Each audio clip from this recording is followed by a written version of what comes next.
Peace, family. I hope all is well. I hope your Malcolm X weekend celebration is going well. Actually, I'm here in Atlanta. I went to Malcolm X Park, or West End Park, but affectionately known as Malcolm X Park. I passed through yesterday. Met some folks. Had a good time. Chopped it up with some people. I live in the West End, so I'm not far from there. So I just walked up there, like a little 15-minute walk. Got my walk in, got my walk in. So I walked up to Malcolm X Park yesterday, and the park was deep. Like the Malcolm X Festival here in Atlanta at West End Park was deep. You know, I mean the cars are lined up like around the block, down the street. So went, had a good time, and came back. So hopefully you guys are enjoying your Malcolm X happy. Hey, had to resubscribe. What happened? Why did you unsubscribe? Why'd you well hold on, Mercedes May, why did you unsubscribe? What did I do? What did I do this time? Mercedes, what did I do this time? Why did you unsubscribe? That's the question. Like, why did you unsubscribe, Mercedes? I'm confused. What did I do? I mean, I try to be nice. Oh, your phone. Okay, it was your phone. All right. I was about to say, like, look, I try to be nice. We're not gonna agree on everything. We're not going to agree on everything, but don't unsubscribe. Oh man, don't unsubscribe. Stay with us. Stay with us. In fact, with that being said, look, if you're joining us and if you are not a subscriber, I'm going to need you to hit that subscription button and that bell. I'm going to hit that subscription button. I need you. I'm sorry. I need you to hit that subscription button and ring that bell. That's what I'm going to need you to do. Search for who? I'm searching for you. When are you searching for a wife? You're looking great today. Yeah, I need to settle down. I need to find me a wife or two or three. Guys, hit that like button, share, and subscribe. Yeah, I know Zena. Zena, that's my, that's my Atlanta mom. Body butter plug. Yeah, Zena, that's my Atlanta mom. That's my Atlanta mom. I know she thinks I'm crazy. I know she thinks I be talking crazy, but she tolerates me. So that's the thing. Sometimes you guys just gotta tolerate me, okay? Like I said, we don't agree on everything. But you just got some of the stuff I say, you just got to tolerate. I promise you, I'm a really good guy. Like I'm a really good, nice, down to earth guy. So some of the stuff I say, you just got to tolerate. When am I coming to Kenya? I don't know.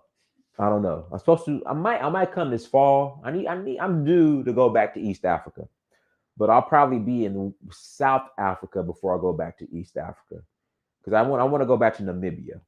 I want to go back to Namibia. So yeah, but body butter plug. Shoot me an email. Yeah, shoot me an email. Body butter plug. Shoot me an email. Yeah, South Africa has this. Listen, there are beautiful women all over Africa. Again, there are beautiful women all over Africa.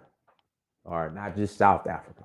But guys, again, hit that like button. Also, too, don't be stingy with the super chat button.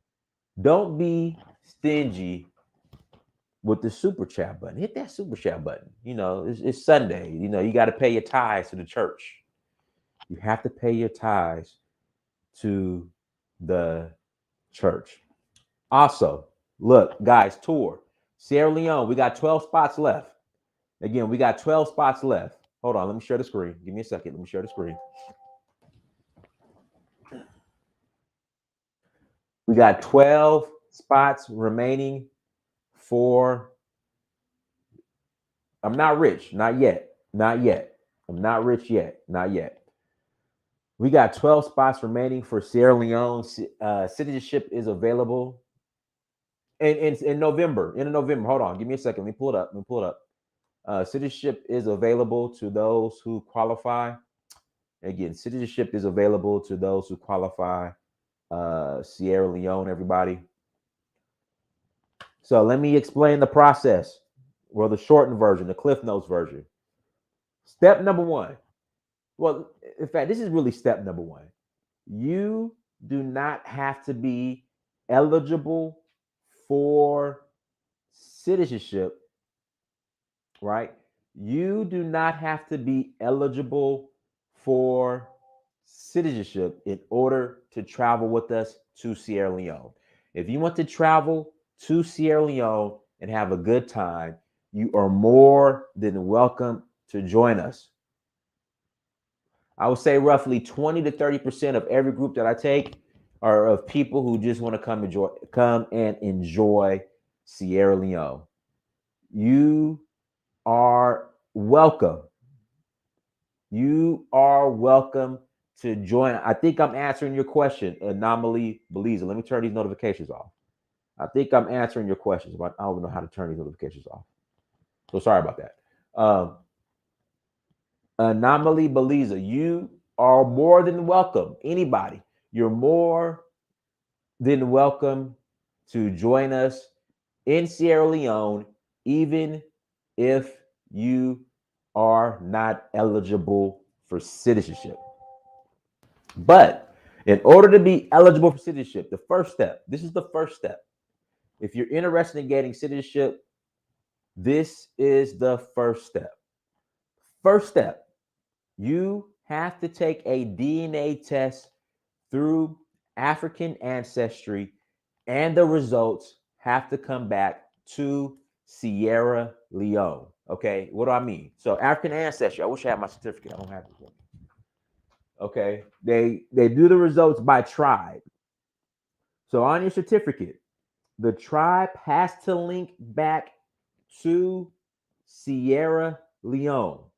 All right, that's the first step. So if you and the results have to come from African ancestry. Now I'm gonna ask tomorrow. Because there's slight confusion. So when the government,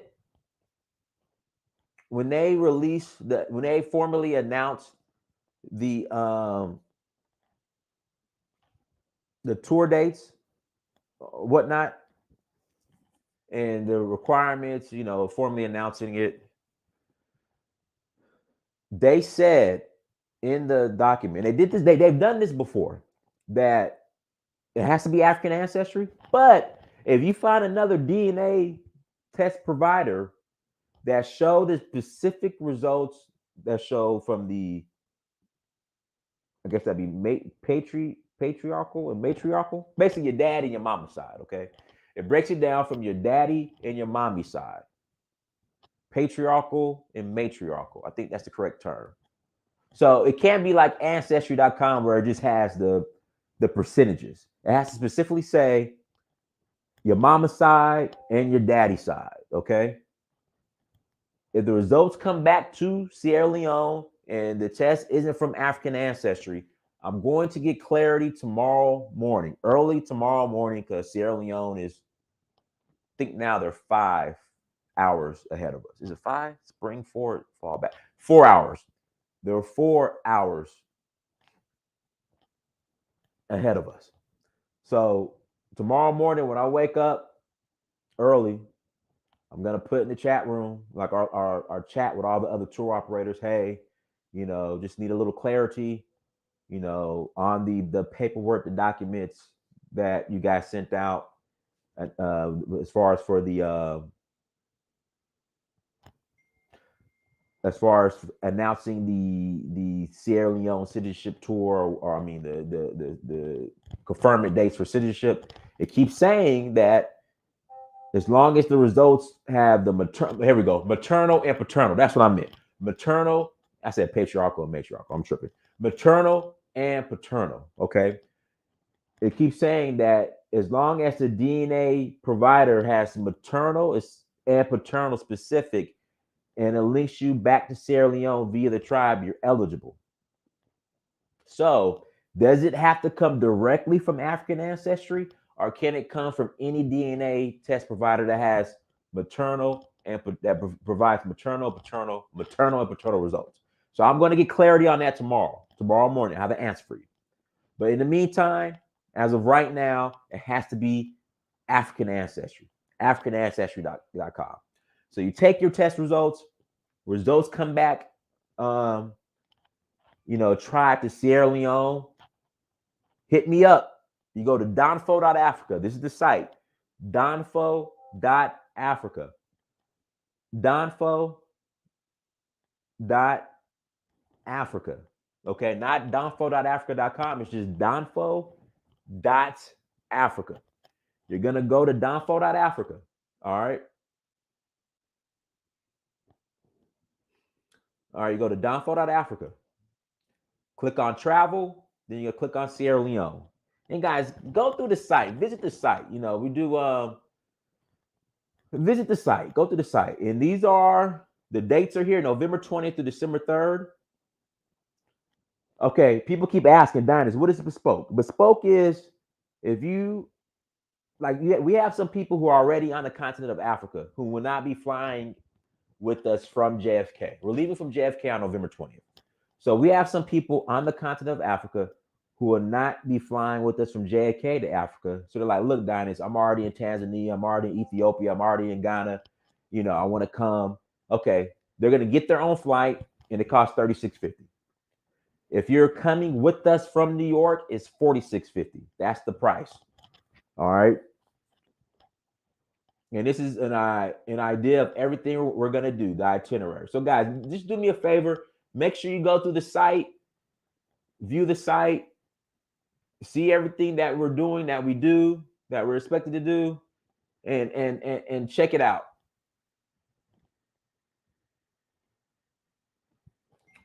This is what we're doing. So what's included? Breakfast and lunch, hotel, international flight, transportation, the citizenship seminars that I've set up, your visa. What's not included? Your passport fee, which is like $100 that you give that to immigration. Your COVID test, and then tips aren't included. They're not mandatory, but you know how it is when you go, certain countries, the folks are going to want to tip. Okay. So I think everything is explained here. If you have any questions, don't hesitate. Go to the site, send me an email.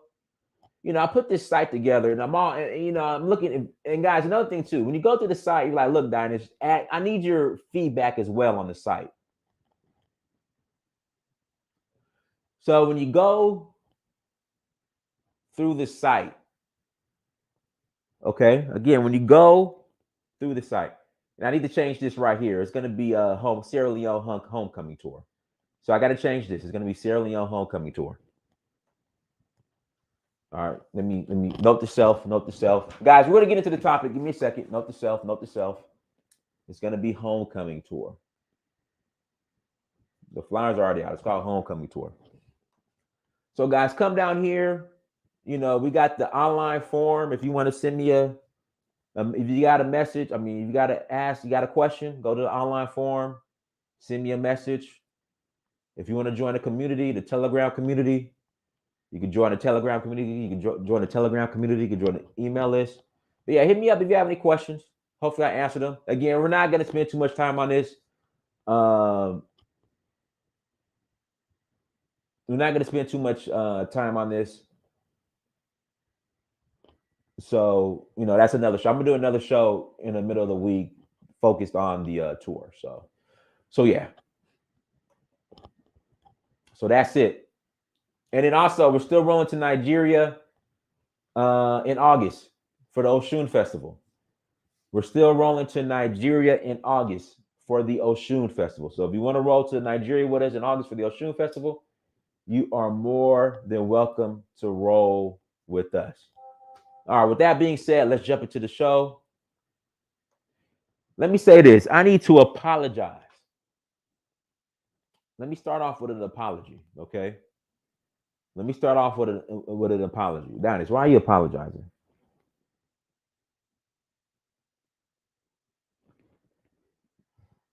Danish, why are you apologizing? So I got to share the screen. So this man, Danish man, Peter Nielsen,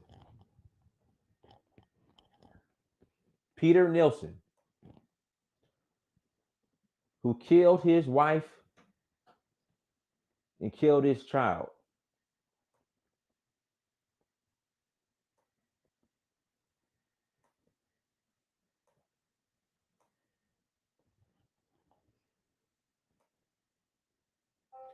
Who killed his wife and killed his child. You know, this is back in 2018 or 2019. And I was like, look, I doubt because he's white, you know, they'll probably send him back to where did the Danish people from? Denmark? Are they from Denmark? Are they from Denmark? Is that the Danish people? They're from Denmark. Am I right? Am I wrong? Somebody help me out. But anyways, he killed his wife. This is back in like 2018 or 2019. I said, oh, nothing's gonna happen. Nothing's gonna happen. They gonna let him go. I mean, he'll get a slap on the wrist. This man is getting sentenced to death, and so I want to apply. I want to apply the Nigerian government for upholding the law and making an example. Oh, real quick, this super chat. Thank you for the super chat, brother. The $5 holla. I appreciate it. Here we go. Stock market is killing you. Yes, the crypto market is killing me right now. The stock market is killing you. The crypto market is it's a bloodbath right now. But you know what? It's gonna be all right. It's gonna be all right, y'all. We're gonna be okay. We're gonna be okay. Yes, the crypto market is killing me. In fact, I'm gonna take a peek at my portfolio right now, guys. Sorry. Yeah, it's just not. It's not looking good, but it's gonna be okay. It's gonna go back up. It's gonna go back up. What do they say? And this is not financial advice. Invest at your own risk. But when there's blood in the streets, there's an opportunity to invest. Something like that. I butchered the quote, but it's something like that. Blood in the streets, you invest. If you got the money, buy something. But anyways, so I want to apply. I want to give a special shout out to the Nigerian government for putting this man on death row. Right. I mean, again, it won't happen. Until it happens. Until it happens, it's going to be hard to believe. But they at least sentenced the man to death. But again, until it happens, Will, you smoke good? Hit me up. Hit me up, Will.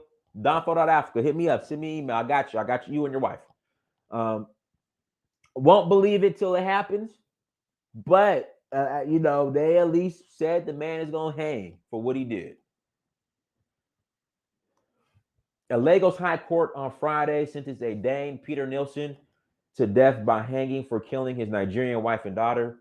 Justice Bolanle Okikiolu Ikili convicted Nielsen, 54, on 2 counts of murder brought against him by Lagos state government. The judge sentenced Nielsen to death by hanging on both counts. The Dane was charged with death of his wife and singer Zainab and their 3-year-old daughter Petra. Lagos state government accused him of smothering Zainab and Petra to death at 3:45 a.m. at number 4 flat 17. They was living good. Banana Island, Ikoyi. They were living good. Bella Vista Tower, Banana Island, Ikoyi, Lagos State. Nielsen was arraigned on June 13, 2018.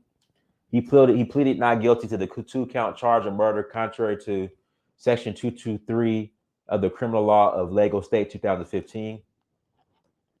Nielsen was said to have killed his wife, a musician, also known as Alizi, and his daughter on April 5th, 2018, and about 3:45 a.m. at the Banana Island residence in the Ikoyi area of Lagos. Okikikolu Ikile based her decision on the post-mortem examination led by John Oba Funwa, a professor on the deceased person's Obafunwa submitted that the bruises found on the head and neck of Zainab were consistent with blunt trauma. The autopsy report also stated that the tiny signs of bleeding proved to be smothering as the cause of death.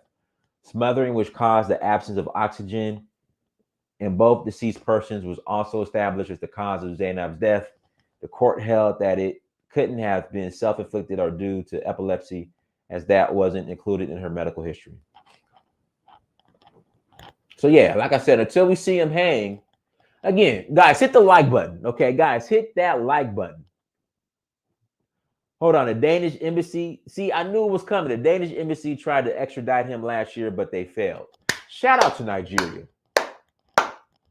Shout out to my country of Nigeria. Nigeria. Shout out to Nigeria. Yeah. See, that's what I thought was gonna happen. I'm like, okay, they're gonna extradite him. He's gonna go back to Denmark. He's gonna walk, be a free man. So shout out to the Danish. Shout out to Nigeria for denying the Danish embassy's request to extradite him. There you go. That's what I'm talking about. That's what I'm talking about.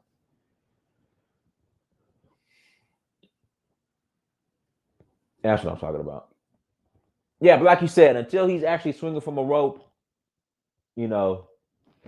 we'll see. We'll see. But hey, he's at least sentenced. He's at least sentenced to death. All right, he's at least sentenced. So, there we go. Your boy DaBaby. Guys, I'm gonna tell you a funny story. So, first time I went to Nigeria.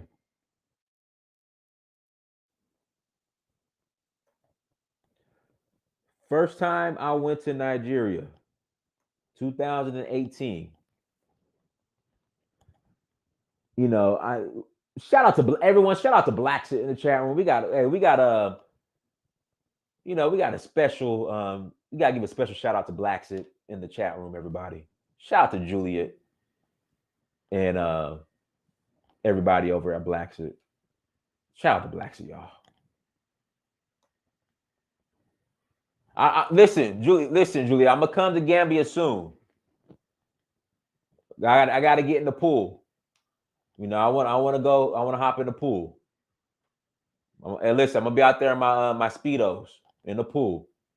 I'm gonna have about 5 girls with me, all in G strings, and we having a pool party. Juliet, we having a pool party. I'm coming in my speedos. And I'm gonna be like MC Hammer on Pumps and the Bumps. I'm gonna have a bunch of chicks in G strings, and we having a party at your house in the Gambia.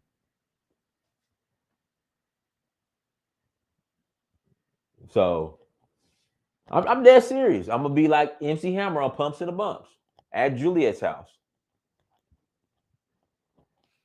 I'm gonna be out there in the speedos.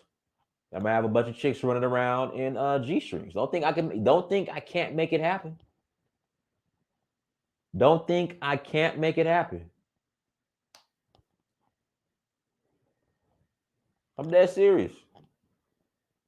I'm about to embarrass Juliet and Ryan. Yeah, we go hey, listen, we gonna recreate the MC Hammer Pumps and the Bumps video at Juliet and Ryan's house. We gonna recreate it. I'm gonna be the left whatever speedo he had on, pause, no homo. I'm gonna put it on, and I'm gonna have all the chicks in G strings and thongs, and we all gonna be at the pool at Juliet's house, y'all. So I'll keep you guys posted. Whatever I decide to go back to the Gambia, because you guys know I'm always in Senegal, so I'll keep you guys posted. I'm there. You guys think I'm playing? I'm coming out there. Shout out to Chief Drino, everybody in the chat room. Chief Drino, thank you. Yeah.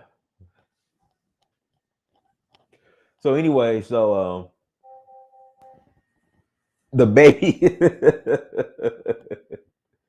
Now listen. So the first time when I went to Nigeria, right, 2018. I remember leaving the airport. Big man, small, small, small. And you know what's crazy? Like it hasn't been as bad. Like 2018, right? When I pulled up to Nigeria, big man, small, small, small. Big man, small, small, small. Then when I was leaving Nigeria, big man, small, small, small. You have anything? You have gift for me? You have gift for me? You have gift for me? Yeah, and that's the thing. They do that. Hold on, I'm gonna get to that in a second. But that was the first time. But guys, like recently, it hasn't been bad.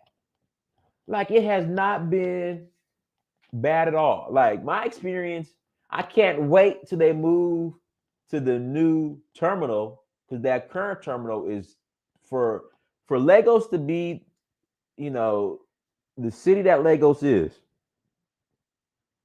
There you go. Just say no. You say no. See, if they don't have anything on you, like you can't be late to the airport.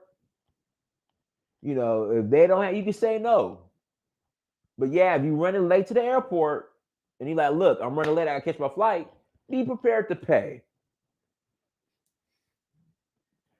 But listen, I'm Nigerian and it's total nonsense for our airport workers to be acting that stupid. Listen, it's not that bad. It hasn't been that bad. Like my experience at Murtala Muhammad the last times I've been there have been fine. It was just when first time I came and left, it was big man, small, small, small. You have a gift for me? You have a gift for me? What do you have for your sister? What do you have for your sister? What do you have, oh? What do you have for your sister, oh? You know, give them a little, a little 1,000 naira, just go about your day. Tip them. It's tip them. It's not a bribe, it's a tip. You tip them. You tip them, give them your tip, and give them their tip, and you just go. It's a tip. It's a tip. So yeah, it's just like I said, the first time it was bad. And you're right, Jeswaz, I'm gonna tell you the worst airport. The airport in Lome, Togo. The airport in Lome, Togo, that's the worst.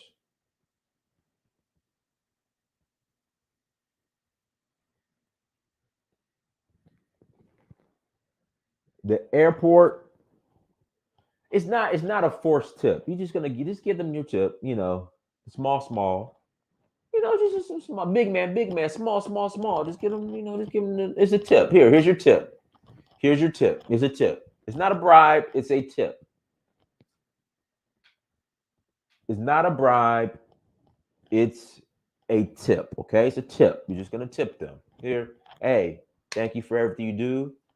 Thank you for keeping, the airports in Nigeria, Murtala Muhammad, operating so smoothly. Here's your tip. Thank you so much, sir. Thank you so much. Yeah, but big man, small. Big man, small. The whole time, the first time I went to Nigeria. So DaBaby says he had to pay the whole airport to leave Nigeria. DaBaby claims he was basically extorted out of money as he tried to leave Nigeria after shooting a video in the country with Davido. DaBaby might be a big dog in the United States, but he found out quickly during a visit to Africa that he has to pay like he weighs. The chart-topping North Carolinian reportedly had to pay the whole airport to leave Nigeria during a recent visit. The artist took to his Instagram to show people him in first class. Delta One, y'all, Delta One. All right, this is the issue I have with Delta One from Nigeria back to America. They never have the nice toiletry bags. I don't know what happens to the toiletry bags when that plane gets to Nigeria. Because going from America to Nigeria, they got the toiletry bags. For some reason, when it's time to leave Nigeria, there's always no toiletry bags on the plane. Y'all got to stop that, Delta. You need to stop that on Delta One. Whenever, whenever I leave Nigeria and I fly Delta One, there's never no toiletry bags on the plane. That drives me up a wall because y'all know I collect those toiletry bags. I got a drawer full of toiletry bags from flying Delta One. I'm gonna try to fly. You know what? Next time, depending on how I feel, I'm gonna try the Virgin Atlantic, like they little first class, business class, and fly to the UK, and then from the UK, I guess back to New York or to Atlanta or whatever. But like I said, that's my one gripe of flying Delta One in Nigeria. They never, never, ever, ever, ever, ever have the toiletry bags, and it drives me up a wall. Roberts International Airport ain't that bad. I've been to Roberts in Monrovia. It's not that bad. I didn't have any issues in Monrovia. I didn't have any issues in Monrovia. Let me go back to the story. Guys, hit the like button, okay? I need y'all to hit these like button. Hit this like button, okay? Yeah, we know he's exaggerating. He didn't pay the whole airport. But this is how it usually works at Murtala Muhammad. When you get inside and you gotta put your bags through the little security screen thing. Sometimes they'll call you over to check your bag. They might ask for a tip. We're not gonna say bribe. We're gonna say tip. They might ask for a tip there. And sometimes when you're waiting in line to go to the ticket booth to get checked in, they sometimes ask for a tip there too. Again, it's a tip. It's a tip. It's just a tip. They're helping out. It's a tip. You got to tip your people at the airport. Y'all got to tip them. Then when you start going through passport control, they might ask for a tip. Just a small tip. A Christmas gift. It's a tip. So it's not that bad. It's really not that bad, y'all. Like I said, the first time I went, it was out of control. I'll be honest. It was out of control. Big man, small, small, small. Big man, small, small, small. It was bad. Nah, Lungwe's fine. I've never been bribed at Lungwe. I've never been bad. I've never been bribed at Lung. I'm sorry. I've never been asked for a tip in the Lungwe airport. Never been. Never. Now, when he gets outside of the airport, well, okay, so with Lungwe, it's Freetown, Sierra Leone. Once you go through passport control and get your bags and go through like the little customs where they check your bag, ask you what you got in your bags or whatever. The only people that come in and rush you are the people with the SIM cards, the people that want to change money, and the people because Lungwe, you land on like it's a peninsula. It's not an island, so it's peninsula. Like it's like the Sierra Leone airport needs to be moved. It's inconvenient as hell. Excuse my language. So Lungwe, you land on it's like they call it an island, but it's a peninsula. So when you land, you have to catch a boat to the mainland. It's like a 30-minute boat ride. You got to catch a boat to the mainland. So you land, and then once you go through like their customs, the people come and bum rush you with SIM cards and change money and for the boat tickets. Like you need, for the ticket for the boat. And that's about it. It's not really that bad. It's not that bad. So Lungwe's not that bad. I'm trying to think what airport. I've never been bribed. Oh, I'm sorry. People have never asked me for a tip in Accra. Like I said, I want to say one of my most aggressive experiences, like where I kind of got bum rush, was Lome, Togo. Like I got bum rush at security. Like when you put your bags through.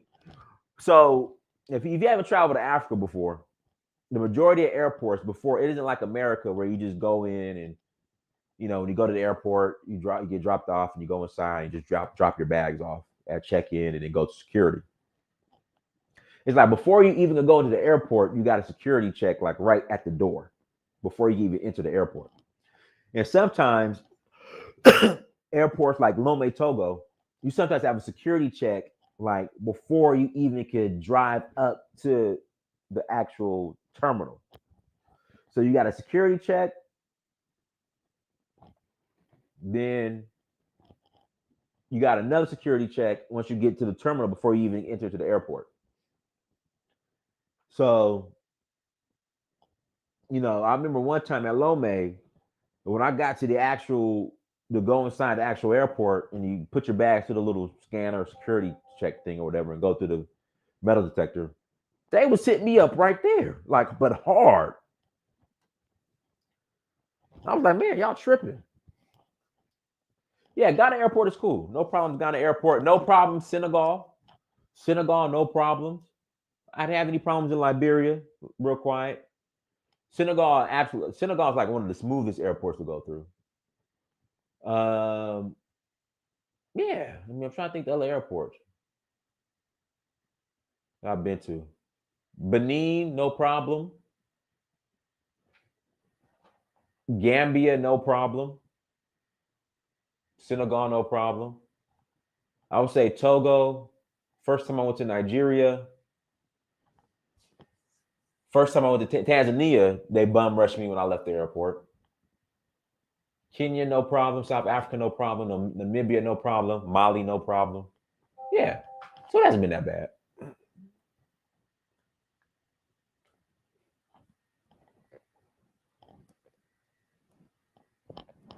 But yeah, Abuja's cool. Abuja's a cool airport. Let me get back to the article, y'all. Sorry about that. All right, so here we go. The artist took to his Instagram to show people him in first class and wrote a brief statement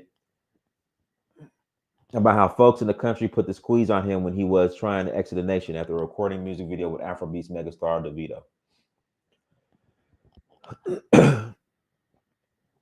The video was saved and shared on Twitter. DaBaby revealed it was the Nigerian airport officials who extorted him. He wrote, "Boy had to pay the whole airport off to make this flight. While he was in the motherland, he seemed to be right at home. The Vito escorted him around and even took him to the hood where he was more than welcome."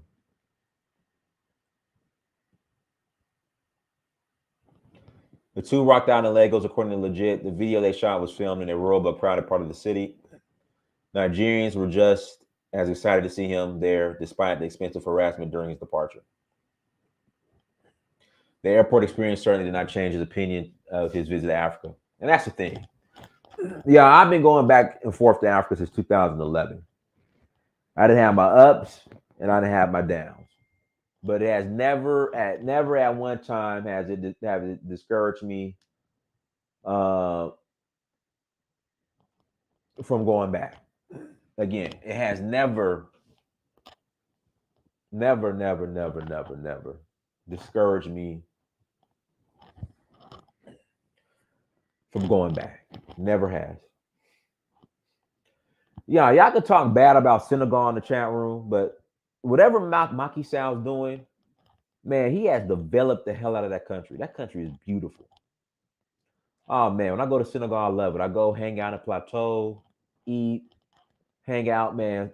Macky Sall, listen, you guys can say whatever you want. You can say whatever you want about Senegal in the way, how Macky Sall is in bed with the French. But at the very least, this guy is actually investing into that country and building up that country and developing that country. Senegal is beautiful. I wrote the. I'm gonna put the. I gotta put the video up. I rode the train when I last time I was in Senegal this past last month. Nah, man. I mean, of course, you got certain parts of the car, like anywhere, you have certain parts that are still, the hood. But the development, oh man, where did you go? Dude, development is all over Senegal. I mean, all over Senegal and Dakar. Oh man, where the hell did you go? I've been going. Listen, I've been going since first time I went to Dakar was 2013, almost 10 years. Man, that country is night and day. That country is beautiful, man. And like I said, I mean, you might disagree with Macky Sall, but I mean, that guy is doing a great job in that country. I'm sorry. Love. Love Senegal. Well, I'll be back. I might go back in August after Nigeria. In fact, more than likely, I'm going back in August.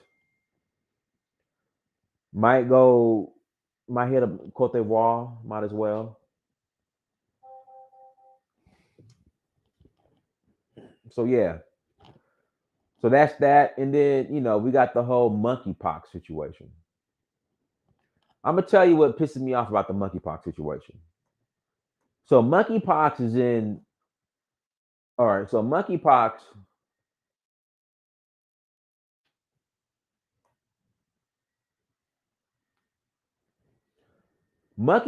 is in Europe. Hold on, let me show you this. So this is the bullshit I'm talking about. Excuse my language. This is the bullshit I'm talking about.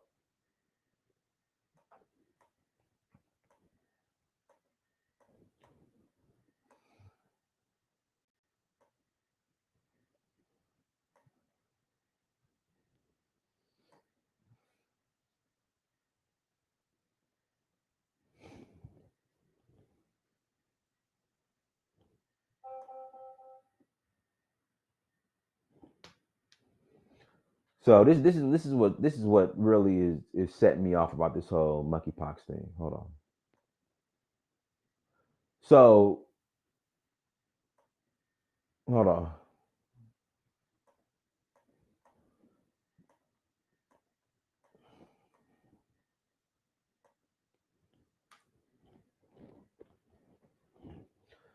So now monkeypox is spreading in Europe, in the West, but they still showing pictures of Africans with monkeypox. So they're using this 1997 image of someone with monkeypox in the Congo, but the disease is spreading in Europe and North America. See, that's what is setting me off. So monkeypox, Europeans are catching monkeypox in the European countries.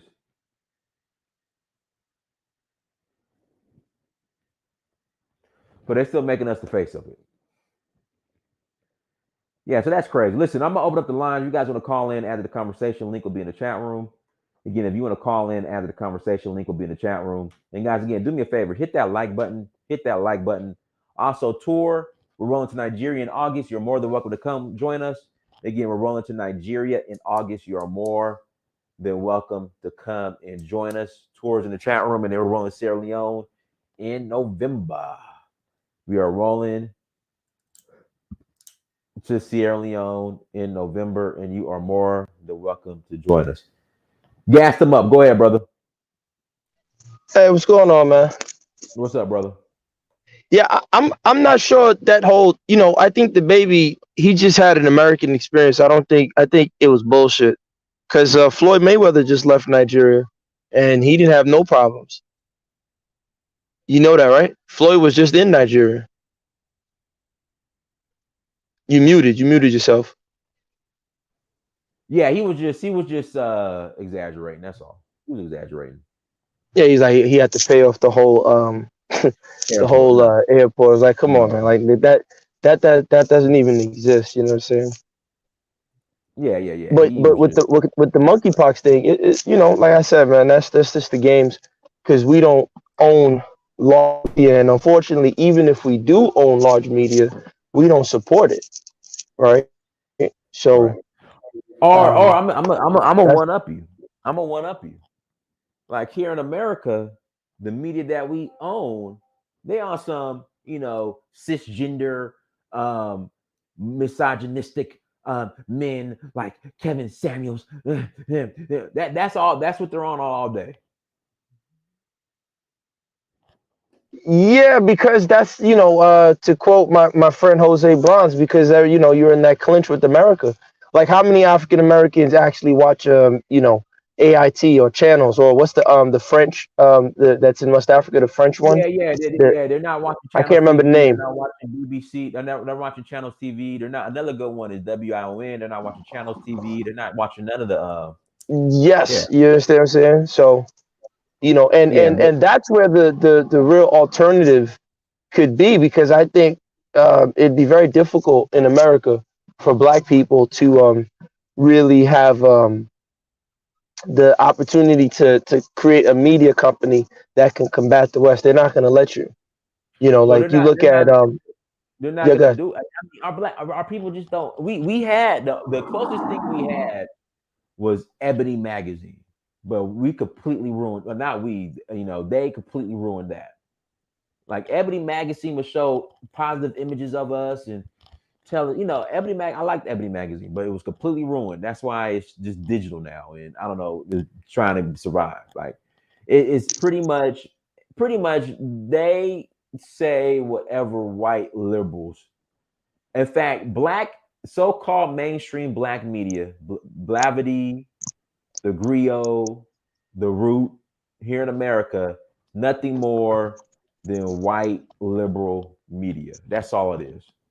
But that's because, unfortunately, everybody wants to be I think the problem is everybody wants to be mainstream. That mainstream check, it was just get the bag, get the bag. And sure, I'm not, whatever, get your bag. I ain't telling nobody not to get no money, but it comes with a price. You can't dance with the devil and expect to have your freedom. It just comes with a price. When you see all the buffoonery and the nonsense that's in our media, this one shooting this girl, or this girl this and that, and when you see it, you kind of say, wait a minute, we're the alternative spaces. And again, we don't, as a collective, don't support those alternative voices or those alternative spaces. So I think it would behoove us to start looking at Africa as a site to, because there's nothing stopping a rich African American to go down to a place like Ghana and create a radio station or a TV station where you can create alternative news and media. There's nothing stopping them. There's nothing stopping like all these African American musicians and artists who have to, maybe you have to wear a dress in your rap video or wear a dress in the movie. You could go get in an Hollywood film. I mean, for now, you don't have to wear a dress.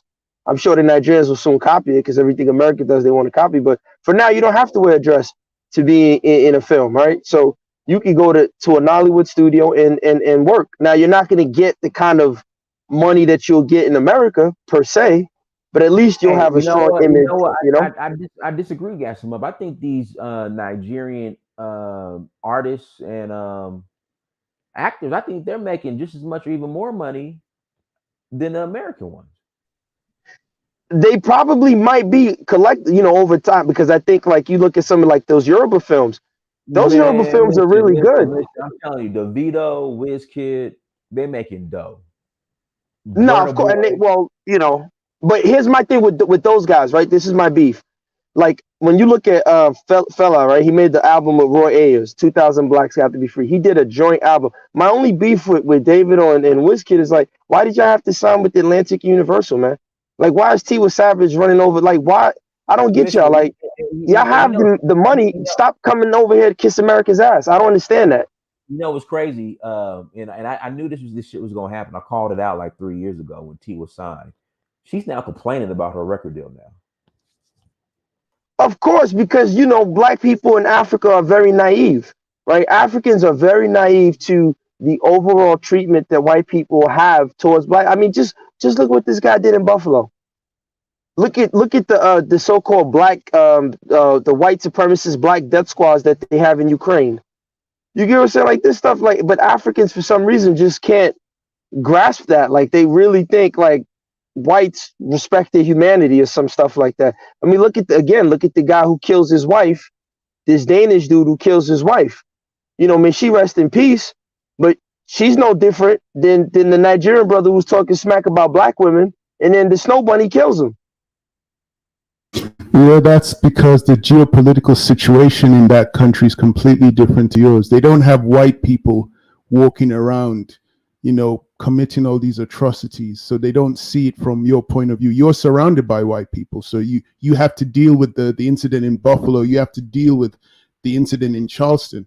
That in those African countries, they don't have that situation. So their whole outlook geopolitically on race is nowhere near the way you Black Americans see it, because it's a completely different one. Maybe the South Africans, maybe they'd be on the same wavelength as you, because they have a white population there that still implements prejudice. But white supremacy, they can see it. They can't tell me they can't see it. There was the African girl who went to a climate convention, and they took her out of the pictures. They see it. That's not.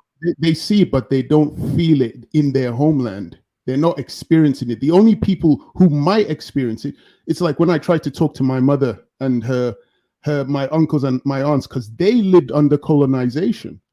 And it just dawned on me one day that you guys never talk about colonization. My grandmother doesn't talk about it. My parents don't, but they actually lived in a Nigeria that was literally ruled by the white man. The white man walked the streets. There were areas that they weren't allowed to go to.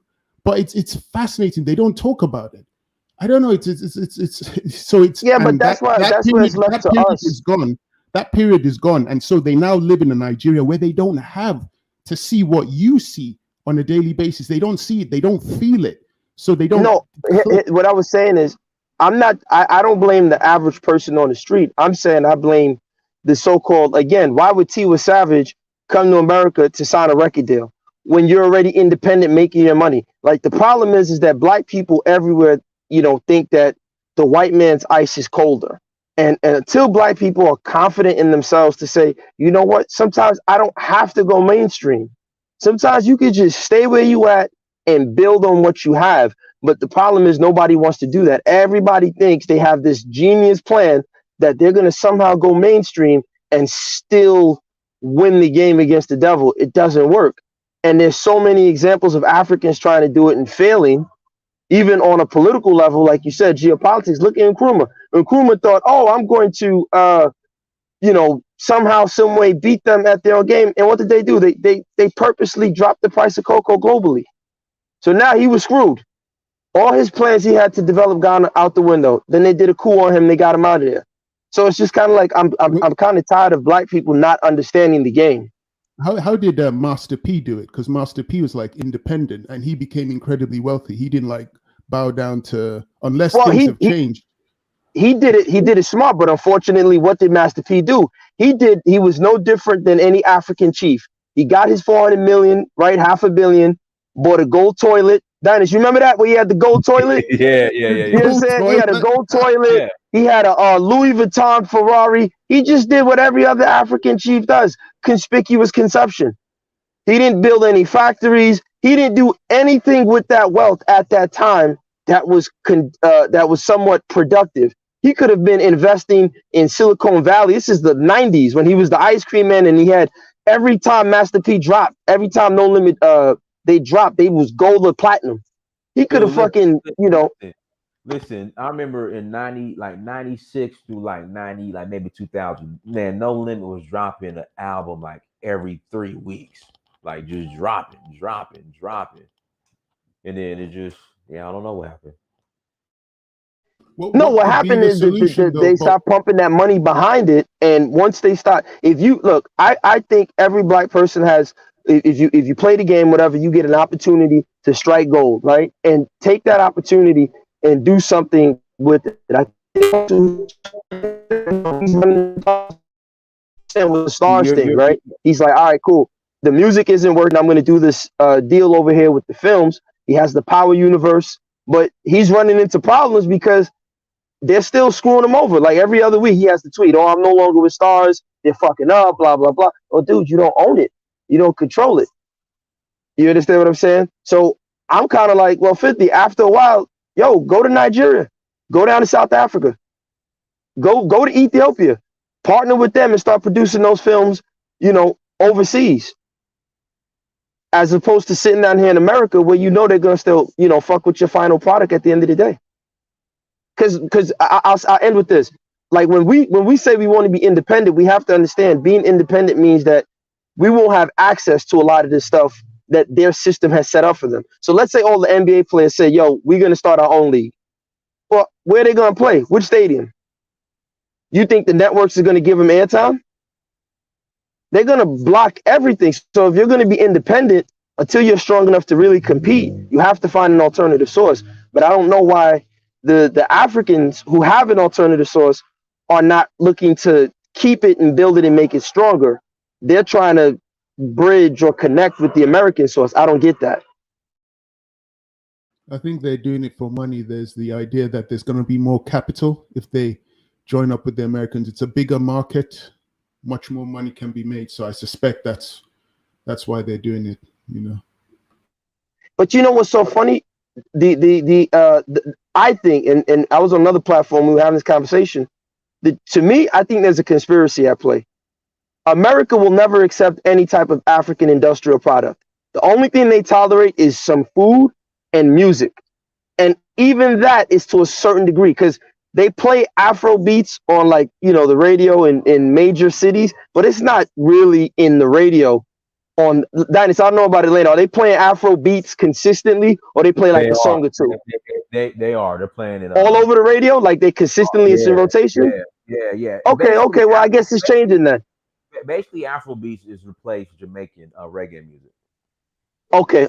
I get. Well, you know how that goes. You know, you find the whatever. But I think that I think that the problem I have is that I feel that if you're trying to sell Africa to the West, I don't think American consumers or European consumers really want African products. To me, I think we need to just forget about them. But what do you guys think? I think the businessmen, and I think Dynast mentioned something about Jamaica, because I remember in the 90s when dancehall was very popular and a lot of the dancehall artists were doing this collaboration with hip hop artists, like Bounty Killer would come over. So now instead of doing the collaborations with the dancehall artists, is now the collaboration with the Afrobeat artists. So like DaBaby collaborating with Davido. You know what I mean? Like it's changed. So they're just going to do it to make money, however long that gravy train is running. They don't exactly really because once they milk it, then they'll get rid of the Afrobeats and link up with something else.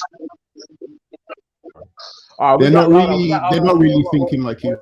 1 second, we got our sister Juliet. Go ahead, Juliet, over at Blacks. Go ahead. Hey, greetings, my brother. How are you? Can you hear me? I hear you just fine, loud and clear.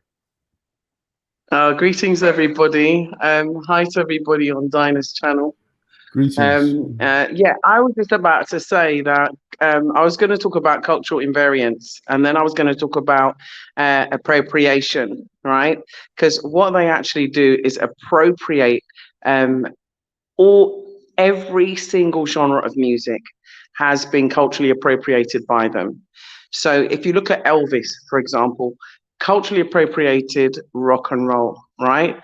Culturally appropriated blues, culturally appropriated everything. Anything that we do, anything that we create, they copy it. Yeah, hey, Juliet, everything not to cut you off, but basically, I've already so my Nigerian friend, I told her back in 2019 when Tiwa Savage signed with whatever in America, I said, don't be surprised in the next 8 years if the Vanilla Ice of Afrobeat is gonna come. And trust me, they're in the lab right now. He's gonna pop up soon and take over. But go ahead.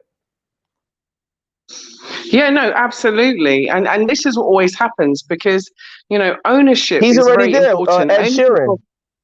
Ed Sheeran, you know that dude, Ed Sheeran. He's already there. You got a point, actually.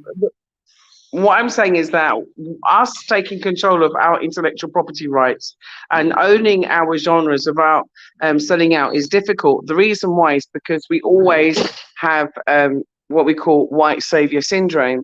And until we can get rid of white savior syndrome, right, we're always going to be in the same situation. It's always going to be a self-perpetuating, ongoing vicious cycle that we find ourselves in, because we don't see ourselves. We have I'm sorry to say it, but a global inferiority complex.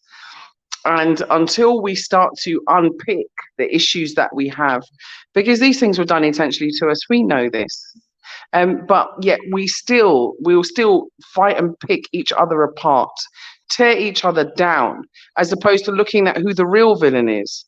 And this is something that has been perpetuated for years, and this is a system that was set up, and yet we're still falling for it. So like I said, I think we have undiagnosed mental illness. I've been saying this for a while, because only someone who's mentally ill is going to do the same thing and expect to get a different result. We have to completely take control of what we do, of our industries, of our genres, of our creativity, of our culture. And we are far too welcoming. This is one of the issues that we have. It's like we feel as though we have to be hospitable to these people. Why? I don't understand why. But sister, let me ask you a question. I want to ask you a question, sister. Now, when we take control, do you concede, in my opinion, that unfortunately, to a certain degree, because when we take control, we won't be able to mainstream, we won't be able to hit the mainstream, which means the monetary capacity of it somewhat will diminish. And I don't think a lot of us are prepared to hold on to your music or hold on to your essence a little bit longer, and maybe in the long run earn the money better. We're like, no, let's just get the money now. How do you combat that? Yeah. And I think there's two ways to combat that. I mean, a lot of my investments are long-term investments. And so, I'm prepared to do the long wait, because I know sometimes you want something really quickly and it turns around really quickly. Sometimes it turns around and bites you. I think that we need fiscal and economical training. We really need financial awareness and financial intelligence, because when you have financial intelligence, you will realize that, investments, and especially group investments, group economics, it works. And we are so used to instant things. It's like we've become a microwave society. We want everything done in minutes. And we never used to be like that. We used to know, the crop cycle, for tomatoes, the crop cycle for cucumbers, the crop cycle for, mangoes every year, and then work seasonally. And so we would know this. But what it is, it's the lure of the trinkets. The lure of, what I call, the European bling. Yeah. And this is what we do. We subscribe to it. And then every time we subscribe to it, as soon as we get anything, we put our money right back into the community. Our money does not circulate in our community. The money doesn't even circulate in our, African economies. And, most of the African economies are in debt, or have the begging bowl out for aid. And this is the problem, is that we're not self-sufficient, and because we're not patient. And so we have to learn patience. And so there's no easy solution. There's no one stop quick answer to this. It has to be down to us re-educating our children and the next generation to do for self, and stop looking at a job and start looking at how we can create those economies, how we can create, our own industries, how we can start to use our own inventions, our own innovation and everything. Yeah. And so that's what's really, really important. Sorry about the background noise, it's my brother. So I think those are the things that are really, really important at this stage, is us understanding and re-educating the next generation not to fall into the same mistakes as we have. Because, in my generation gone by, my nan told me the first thing that you do must buy property. I bought my first house when I was 18. And that was so important, because that's what was ingrained in me. My nan told me the importance of, ensuring that you have your properties. And if we don't do this, this is what's going to happen to us. You're not going to have anything. So let me ask you a question. What do you tell the young guy in Lagos Island who just saw DaBaby and Davido walk through his neighborhood with all the chains? He's a musician, he's an artist, and you're telling him this, right? Secure yourself, own your stuff. Yet, a music industry executive comes to him and says, look, I'll give you this money up front. He can now get the property and get the change that he saw everybody else has. But in the long term, he owns nothing. He gets screwed over. What do you tell him? How do you have that conversation with him or her? Well, to be honest with you, one of the examples that I love to use is the example of Anita Baker, actually, because I was reading her tweets and reading what she was saying about what happened to her in the music industry. And I would break down, like I said, I would sit down and break down the music industry to them. I would break down what your royalties, would be. I would break down what an advance really is and that you don't actually own the rights. I would break down also the frequency of payments. I'll break down the fact that actually that's bought out of debt. I'd also break down the percentage that the record company would own, the publishing company would own. I would break down, the percentage rights that they would get from mechanical royalties. I would break down the percentage that would get from performance royalties. I would break down what they would get from repeat buys in different territories. I would explain to you, actually, no, it's actually 2 cents of every play that you're actually getting a percentage of, and your percentage is only less than 10% out of the whole pie. I would break it down and say, look, if you do this, then you own it. If you own it, it might take you longer to build your audience, but if you start performing and you go out and you do it, and I'll give an example like ST, the Gambian Dream, who is an artist that is very, very successful here and, is a homegrown artist, independent artist that has grown his own market and fills the stadium how many times over. And so, I would tell him about these people and I'd say, look, he's been doing it okay for maybe 8 years, but look at the success that he has in 8 years, which is equivalent to someone else.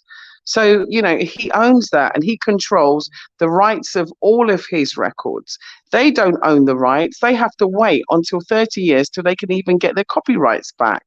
So, really, you don't own anything. So I think educating people as to the truth and letting them understand that, look, half the time it's not even your materials that you're going to be using. And the publishing will also be dissected, and the publishing will also not be fully owned by you, because also the distribution cost, also the music videos, also the promotions, also the shows or the concerts. And then you have the whole entourage, and then you have the whole management that is taking a percentage, and you break it down to them and you educate them. And like I said, education is the key. And then when I turn around and I say to you, look, now if I give you another model and you're going to own the copyright, you're going to own your intellectual property rights, this is the exploitation, this is how much you're going to get each time it's played on the radio, this is how much you're going to get paid every time it's there, and you're going to get absolutely something like 60% instead of getting 2%. Which would you prefer? And so it's just about education. But the question is 60% of what versus 2% of what, right? Up front. Because I agree with you 100%. But I think, like you said, we have to do a better job. It's an advance, though, isn't it, brother? It's an advance. No, I agree. I agree with you. I agree with you 1 trillion%. What I'm saying is, you have to. No, sister, we're not debating. I'm saying that the problem is that even though it's an advance, the presentation, right, is key, and the way it's presented to the African artist is not the way you and I are breaking it down. And I think that's where the problem lies. That's true. Well, it's not the truth that's being told. People think that, oh, they own this car in the video. No, it's hired for the day of the shoot. They think they're surrounded by these lovely girls all the day. No, they're hired models, And so it's a perception. But the reality is far different from the truth. You're not actually going through the front. You're actually going for a back entrance, even though you're the star. It's so different. The reality is so different. Every show you're getting paid. You have to watch the ticket sales. And then if you do not make those ticket sales, they will cancel your tour and your contract, and you will get in debt. The same as they did with Michael Jackson, the same as they did with Whitney Houston. Look at all these stars. Look at who's died. Look how many stars have taken their own life. Patrice Rushen. Look how many different people couldn't even make it in the music industry, especially when they're signed to large labels. Prince, so, Michael Jackson, really Whitney, all of them. Yes. Now. So, this is what I'm saying is that, we have to sometimes learn to bite the bullet and go for the long run, instead of looking for instant, instant victory and instant rewards. And like I said, people say, oh, it's all right for you, Julia, it's all right for you, Dynast, because you were born in the West and blah, blah, blah, and this and that. But to be honest with you, being in Africa, I have seen some self-made, millionaires who have never even left Gambia. So, that's not always the case. And so I think there's a lot of artists. There's Attack who's here. There's Jizzle who's here. There's so many big artists here, Senegalese artists, Diamond from Tanzania. There's so many different artists that have made it big and they haven't sold out. So, and they haven't gone and signed with a major label, and they've done it on their own in their own countries, and are doing so what do you think is running through the mind of a Tiwa Savage? What do you think is going through the mind of a Tiwa Savage when she's already successful, right? And when you look at Don Jazzy refused to go with Kanye, but the band ran into the arms of Kanye. These people left Don Jazzy. Don Jazzy's, in my opinion, actually much more successful than both of them. But what do you think is going through the mind of a DaBaby and a Tiwa Savage, who probably know everything you're saying, yet they still run into the arms of Babylon? What do you think is going through their mind? I told you we got white savior syndrome. I told you that from the beginning. This is it. We have white savior syndrome, right? And that's why we keep running into their arms. And because we have, I told you, undiagnosed mental illness. We keep doing the same thing, expecting a different result. And then when, whatever happens and the career's flopped, and then they take another artist on top and release it, and they hold back their tracks and don't release it. And then she's sitting there and there's no tour. The tour's cancelled because they've taken on a new artist. And then she becomes a support artist for the new artist, as opposed to her releasing records. And then they stop releasing her tracks. And then everything slows down for her. Then she's going to realize, and this is what they do. I've seen them hold back multiple artists. I used to work in the music industry. I used to do a lot of synchronization contracts, and I've worked with, different people, and I've met a lot of people in the music industry, from Public Enemy all the way across to the Jungle Brothers, in my day, to the Last Poets, to loads of people. And, one of the things that I will say is that there's always a common story, and that common story is the murder of their careers, the murder of their finances, and a lot of them end up in debt, or sometimes unfortunately dead, or sometimes strung out on drugs, or they're, look at Craig Mack. Let's talk about Craig Mack. I used to love that man. There's so many artists that you can name. There's more artists that you can name who, supposedly made it. But then when you look at their long-term careers, you see that it's not there. But when you look at the artists that control their careers, then you see that they are able to keep their long-term wealth. And I think that is the difference. And so that's the reason why, like I said, sometimes you have to look at the end result as opposed to, the beginning, shiny, sparkling thing at the beginning. So that's just my take on things. That's just from, my experience. And, there's so many different ways in which you can earn, but they can block you because they own the industry. They own the airwaves. They own the media. They own the largest record companies. They own the largest distribution companies. They own the synchronization when it comes to whether you're going to have it in a movie or in a television advert, or whether you're going to have it in a game. And so to a certain degree they stitch up the market. So I do understand why people do it, but then there is alternative markets. A lot of people get a lot of their money from live performances and earn a decent living and able to build their houses and have their cars and have a good life. So I think it's about expectation as well. I don't think everyone's going to be a Jay-Z or a Master P. Beyonce. Jay-Z's not who he says he is, man. Jay-Z's BS. Like, no disrespect to him, shout out to him, but when you look at like a Warren Buffett and like real people who are producing capital and creating wealth, I don't see what Jay-Z's ever created. Like, everything he's ever done to me is just like some scheme. You understand what I'm saying? Like, he sold Rock Nation to this larger company because he's in bed with them. The deal he did with Live Nation, the actual other co-founder was not in agreement with it. I don't know, man. I'm just not, whatever. That's just me. I'm not a fan of that whole Jay-Z as a businessman thing. It's just, No, no, I'm not saying I'm a fan. I'm not saying I'm a fan. I was just using that as an example of that. Some of the people that they see as iconically successful.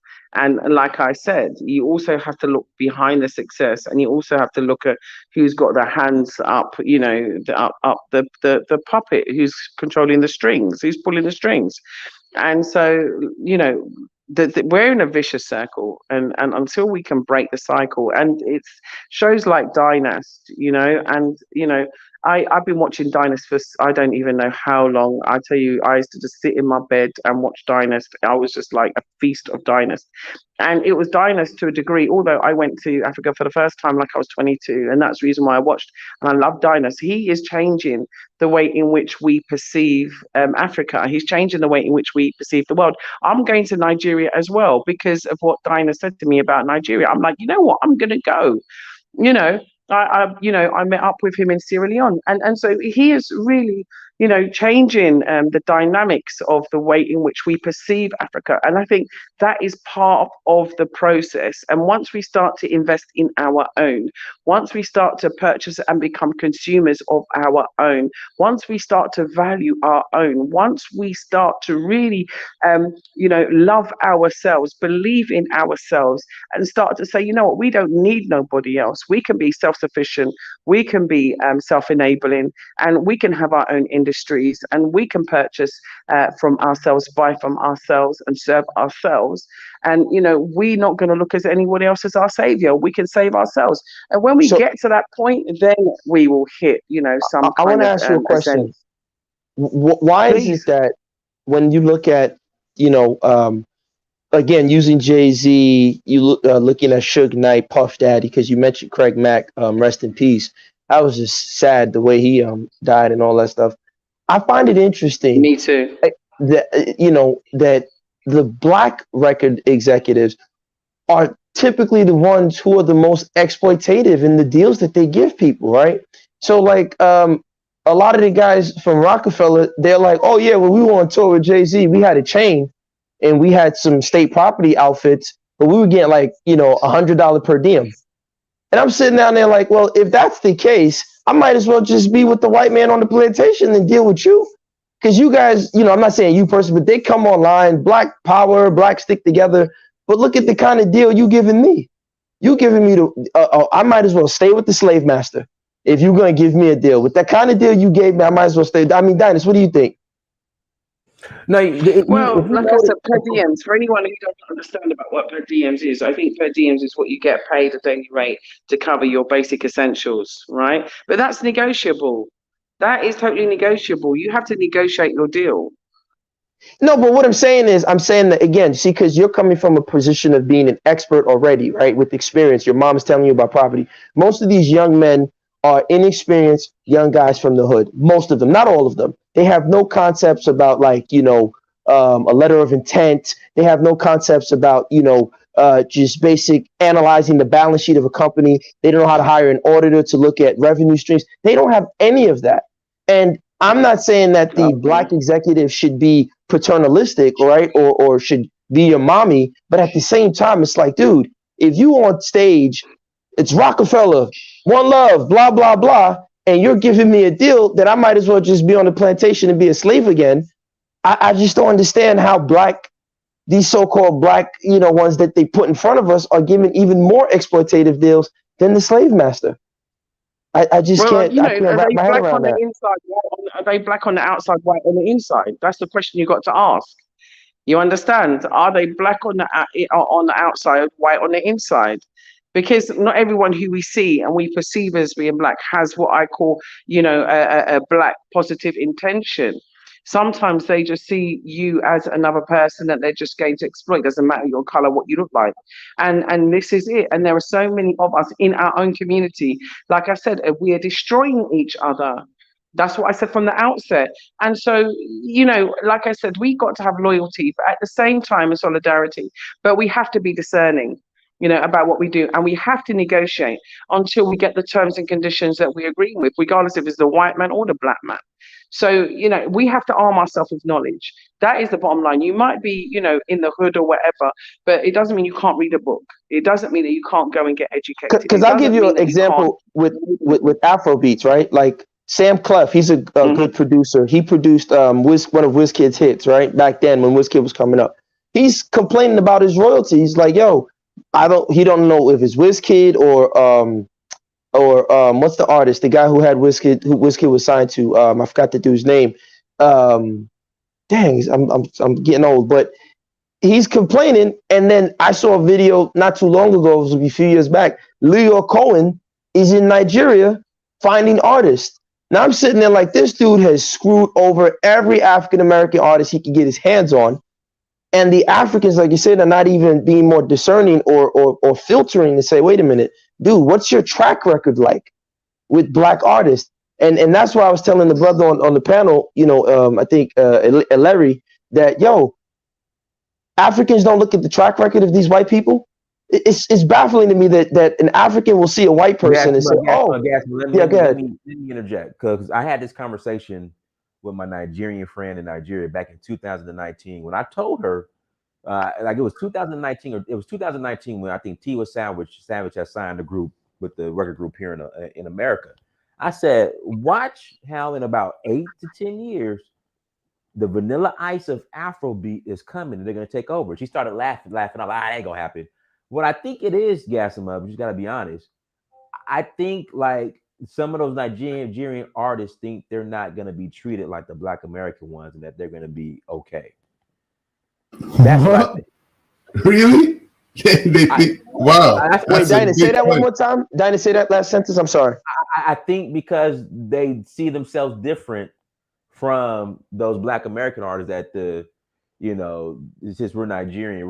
They're not going to screw us over like they're. No, I agree. I totally agree. I think the Nigerian artist, the African artist feels, and not just that, but Africa in general, they feel that for somehow, some way, when you look at the track record, because it's like, yo, if they don't like African Americans, what makes you think they'll like you? You hear what I'm saying? Like, they're not going to like you any better. You're just another, a new flavor to exploit. So like we said before, the African American artist would have to go to Jamaica and partner with a Jamaican artist, right? It was always the hip hop dancehall collaborations. Like you saw KRS-One and Shabba Ranks, which is a great song, by the way. You guys can check out that song. But you always saw that was the collaboration. Biggie and Supercat had the collaboration, right? Mm-hmm. But now it's the African American artist goes to Africa and partners with the African artist because, like they're saying, it's replacing dancehall. And I don't see that as a so-called good thing. I just see that as they've sapped the energy out of dancehall. They've removed, as in white reggae bands now exist, right? And that's what they're looking to do with Afrobeats. Because you got this Ed Sheeran guy, he's out there speaking pidgin English, right, on the records. So it's coming. They're going to get themselves their Afrobeat Eminem. It's coming. He might be half Moroccan or some shit like that. And he'll take over. And then these black artists will not have an opportunity to get in the game. I guess they'll just go back to trying to make money back in their homeland. Because we're missing the point. Well, we're not missing the point. Sorry. I was going to say, could it be that these African artists are having independence within their own homeland, but then when they go to a foreign land, they don't know much about what's going on, so they kind of let the foreigner lead, which is how they're going to get exploited. But they can always recede back to their homeland where they can try and achieve some of this independence that Blackseat's talking about, owning their own publishing and copyright. Maybe it's a lot easier for them to do it in their homeland than to, turn up in America and try and do it, because America's a whole different system that they might not be familiar with. I mean, but most of the African artists didn't even own their publishing back then. I mean, you look at, I don't know what the numbers are like, but you look at Kenny's Music. I'm sure most of the artists who were signed to Kenny's Music, like, does Two-Face own all the publishing from that first album? Right? Does Rugged, well, maybe Rugged Man does, but do a lot of those artists when they came out, do they own the publishing and the rights to those albums that they were making back then? I doubt it. You understand what I'm saying? No, they didn't. Yeah, they No, did they it, didn't. right? But what I'm saying is, as a solution, I don't know how they would educate themselves with that knowledge, but I'm thinking they would have to. It would be a lot easier for them to attain independence in their own homeland. It would be a struggle, but for them to come to America and try and go about trying to own stuff, I don't know. I think it'd be a lot harder. It'd be a lot. No, harder. I agree. That's what they should be doing. But like I said, when you see the so-called top of the food chain, like the Davido, Tiwa Savage, the band, signing with foreign labels, I'm sitting there scratching my head like, wait, Tiwa, you already rich. Like, what are you doing? Like the sister said, so you can now be the B string artist to Dua Lipa or whatever the girl's name or whoever the new girl is. So now you're gonna be the support artist, and it's just like again, I think, and I've said this many times, a lot of Africans on the continent, they have their America plan.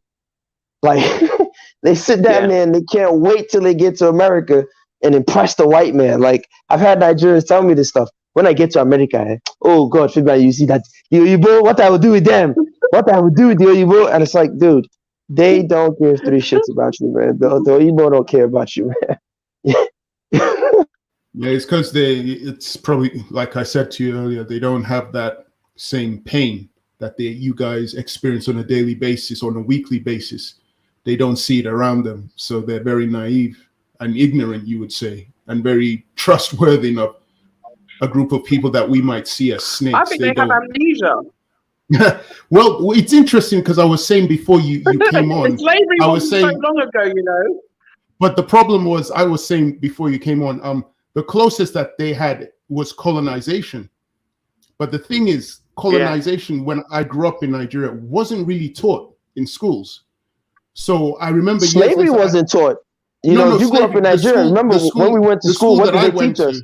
They did teach about slavery. They then taught us about all these like European explorers. Like, let him finish, Gassimo. I'm sorry. Go ahead. So I mean, and the thing is with the colonization thing, the funniest thing is growing up in Nigeria, that was never taught in schools. I mean, we know that we got it in 1960 and we celebrate it, but it was never taught in schools. And the people who experienced it, like I said, the generation of my mother, my uncles, my aunts, my grandmother, they never talked about it at all. They never talked about it at all. And I tried to have a conversation with my mother. It was strange. It's as if that generation just forgot about it. And so they don't have that thing where they're thinking about the constant oppression from white supremacy. They don't think about it. It's bizarre. It's like they grew up under it, but they don't think about it. And then the various successive generations afterwards, like I said, we're not taught about it. We just have to read about it. So we just don't think of it the way the Black Americans do, because you experience it regularly. We're not experiencing it. So we have this naivety and ignorance where we just think. Well, Adrian, I want to ask you a quick question, because you said something about slavery. I just want to ask him about the school system, because the thing is that you said it was taught, at least from when I was in school in Nigeria, you have government. That was one of the classes, right? You had government, further math, econs, you had your bio and blah, blah, blah. But government, they start at Macpherson Constitution, right? So we learn about Lugard, we learn about that. So when we say slavery was taught in Nigeria, was it on any WIEC exam? Because the Macpherson Constitution is on the WIEC exams. There is no, in my experience, when I didn't see any slavery topic on the WIEC exams. When I schooled there, I did up to primary school. The school I was in, when they taught it, they were talking they were talking a lot about the white savior William Wilberforce. So they would mention him, and they would talk about how the British like abolished slavery, and they would mention William Wilberforce. They would then mention the European explorers like David Livingstone and Mungo Park, and talk about how other explorers were kind of friendlier to and were against slavery. But they did talk about it, and they mentioned, what's his name, William Wilberforce, as being like spearheading the abolition of slavery. But of course, I found out that this was not true, because they didn't talk about Haiti. So I agree with you, but they never. What I was saying is that yes, in the primary school they do dabble in it, but when I'm saying like an actual curriculum that talks about the Tinumbus, right? That talks about Jaja of Opobo, that highlights and pinpoints who was selling slaves, the Arochukwu, right? That talks about the Ishakiri, Nana of Ishakiri, that names and says, hey, look, you have to study who was the #1 slave trader in the Delta, William Pebble, right? That's not in our it's in our school system. So I agree with you. yeah. That's definitely not there. They ain't gonna talk about Tinubu. They won't talk about Tipu Tip either. So yeah, I agree with you. But then I didn't do secondary school. I was up to primary, and then I ended up in the UK. So I don't know what they did. Tipu Tip, that was the guy, the Portuguese returnee, that was in Badagry, right? Yeah, he was like a very famous like black African explorer who was like a Muslim, but they always forget to mention he had lots of slaves. He dealt in slavery. Okay. So it was the Francisco de Souza. Who was the one in Badagry? That was the slave. Yeah, I know you're talking about. I forgot there was a Portuguese returnee. He was a big slave trader, and he went back. Yeah, I forgot the guy's name. I'll look it up real quick. Go ahead, Julia. Go ahead, Black Suit. Yeah, I was saying that, you know, one of the things is that I believe you have amnesia. I had a conversation with someone here in Gambia. Obviously, this is where I live, and where I've repatriated to, and I live here permanently. And I'm just going to give you an example of myself. Now, I was able to come here, build my house, my home, you know, have my business, do what I'm doing, raise my child, take him to school, do what have you, you know, have a family, etc., and resettle here. And you know, you own it. You own it. You know, it's like no one's going to take it away from you. You own it. You earn it. You own it in perpetuity. There's no like, oh, this tax is going to come and take your house away. So when you look at like the other situation in America, that is it. But I wanted to just give you an example. So I was speaking to a Gambian. I said, why don't you talk about slavery? Why don't you talk about the pain? Why don't you talk about colonization? Why don't you? And you know what they turned around and said to me? They said it's too painful. Wow, too painful. I was quite surprised. Yeah, no, honestly, that's what they said. And I was like, oh, there wasn't the response that, you know, that I was quite looking for. And then I went on to say, you know, so explain to me like how. It was like sitting on the beach having this conversation. You know, explain to me like how. So he said, like, look, can you imagine that you have your child? Would you go and give your child away? I said, no, of course not. Ridiculous, right? So he goes, well, how would you feel if your child was taken away from you and, you know, you had no recourse to go and get that child back and you lost your child? How would you feel? So I said, I don't even know. I don't even want to think on those lines. He goes, well, there you have it. That's how I feel. That's how we feel. And so the penny dropped for me. But before that, you know, I think there's a lot of, you know, unanswered questions and a lot of cognitive dissonance as well in the whole subject. And I also think that, like I said, yes, we were involved in the process. Yes, people benefited from it. But on the whole, yeah, the majority of ships, merchant ships, ships, you got to look at the royal family in the UK. People really need to go and look at the facts of, you know, you're talking about small scale, you know, you're talking about the corner shop. Compared to Walmart. No, I'm talking like Big Meech versus Pablo Escobar. Yeah, so what I'm saying is that, like, when you look at Lloyd's of London, for example, when you look at, you know, the really big investors and insurance companies within slavery, it was humongous. It was a humongous business.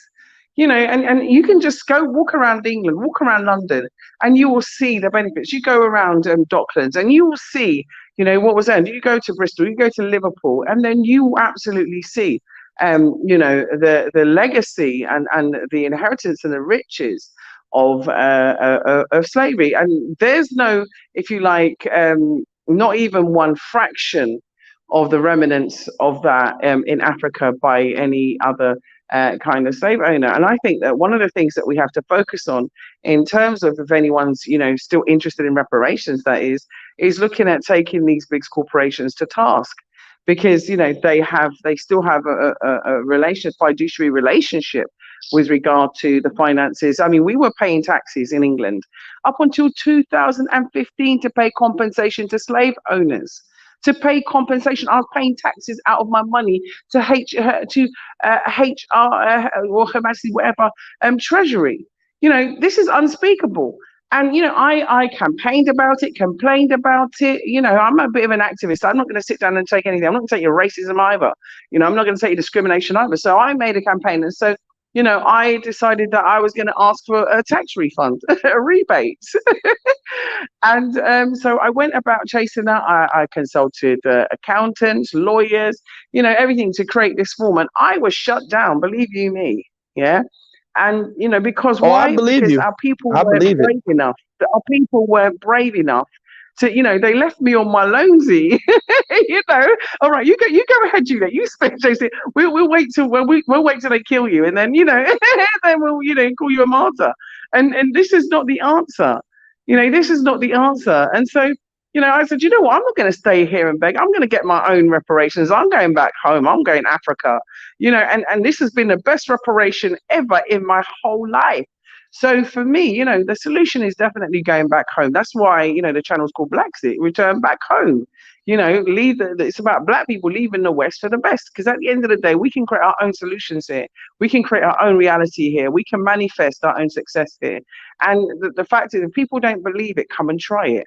But try it with the right mindset, because if we come with the wrong mindset, it's just as disastrous as what you was where you was. It doesn't make any sense.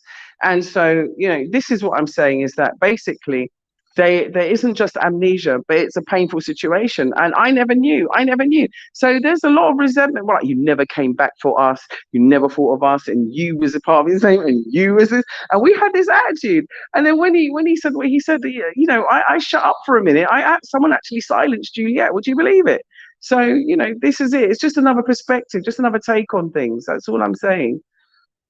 Yeah, Dynasty, I just want to point something out to you quickly. Whenever them Africans get on your platform, especially the West Africans, and tell you, "Oh, we learned slavery in our school," don't believe them. If they tell you that, tell them to show, because in West Africa you have to take the WIAC, the West African Examinations, whatever council exams. Tell them to show you the curriculum that talks about slavery and how they had to study for slavery, because they studied about Lugard when you take the government exam. The subject is called government. So you have to study Lugard, you have to study all that other stuff. Tell them to show you the exam where they study for slavery and who were the slave traders in any West African examination, any WIAC exam. And I guarantee you they won't be able to show it to you.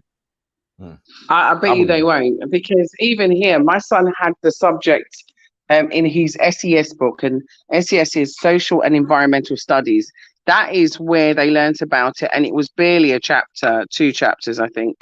And it didn't really cover it in any detail, and it certainly didn't do enough to, say and impart the importance of the situation, because, it can also breed misinformation as well. Because I remember that I was, where was I?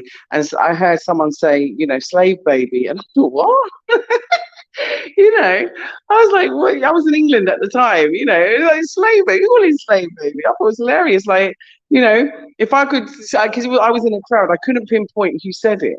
But, the point I'm making is that it's still a misinformation that's been spread. There's a lot of misinformation. And the only way that we can do it is by using platforms like Dynast, like yourself, in order to have this dialogue and keep the dialogue going and sharing that information, because a lot of people won't even know the stuff that you talked about today.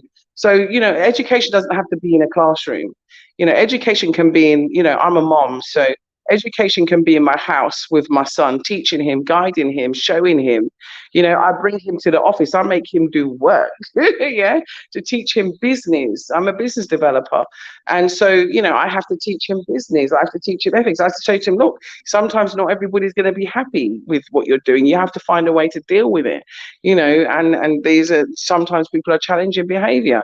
But, at the end of the day, the long and short of it is that we as a people, I'm sorry to say, but many of us are lost. Okay, it's just the truth. Many of us are lost. We're confused about identity. That's why we turn around and use bleaching creams to try and lighten our skin. We wear, hair from dead people in India. Come on now, right? We put in contact lenses to change the color of our eyes. Juliet, it's called hair protection. It's called hair protection. It's called what? Hair protection. Browning and hair protection. It's not bleaching. It's browning and hair protection.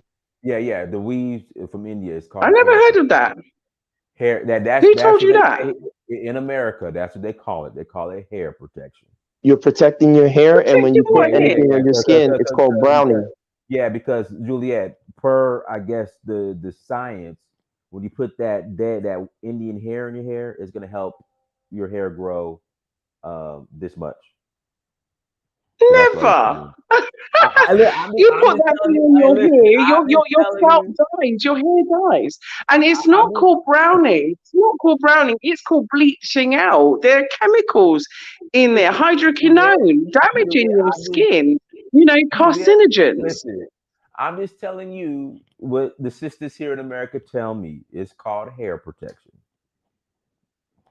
Well, I never heard of such a thing in my life. And I've never heard of the concept of browning either, because the only thing I know about browning is that we use it when we're making stewed chicken. You understand? I mean, I don't know.